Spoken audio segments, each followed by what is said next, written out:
Guys ఇదైతే unboxing video కాదనమాట. ఇది వచ్చేసి నేను రీసెంట్గా కొన్న న్యూ ఎస్ఎంపిఎస్. ఇది నేను మేకర్ బజార్ వెబ్సైట్లో అయితే ఆర్డర్ చేశాను. ఇదైతే యూజ్ చేసిన సెకండ్ టైమే బ్లాస్ట్ అయిపోయింది. మేకర్ బజార్ వాళ్ళు రీఫండ్ ఆర్ రీప్లేస్మెంట్ అనేది యాక్సెప్ట్ చేస్తారు. ఇది నేను తీసుకొని ఆల్రెడీ 1 మంత్ అయితే అయిపోయింది. అందుకే ఈ ప్రోడక్ట్ వచ్చేసి ఇప్పుడు రీప్లేస్ చేయడానికి ఎలిజిబుల్ అవ్వదు అనమాట.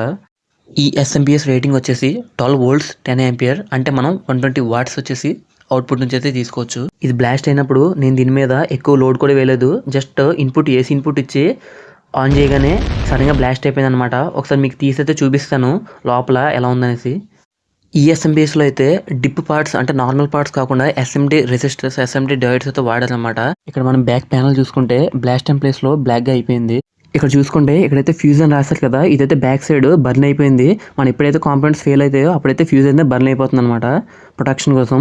అలాగే ఇక్కడ వచ్చేసి 2R0 రెసిస్టర్స్ 6 ఉన్నాయి, ఇవి కూడా పేలిపోయాయి. నేనైతే ఆల్కహాల్ సొల్యూషన్తో మొత్తం క్లీన్ చేసి అక్కడ మళ్ళీ రీప్లేస్ చేయడానికి అయితే రెడీ చేశాను.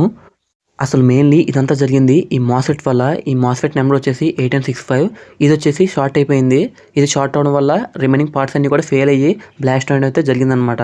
ఇలా మీరు కూడా ఇలాంటి ఎలక్ట్రానిక్స్ ఐటమ్స్ కొన్నప్పుడు ఫస్ట్ ఆఫ్ ఆల్ 2 days బాగా యూజ్ చేయండి. అప్పుడే మనం రీప్లేస్ చేయడానికి అయితే టైం ఉంటుంది అనమాట. వాళ్ళు మేజర్గా 3 days అయితే ఇస్తారు.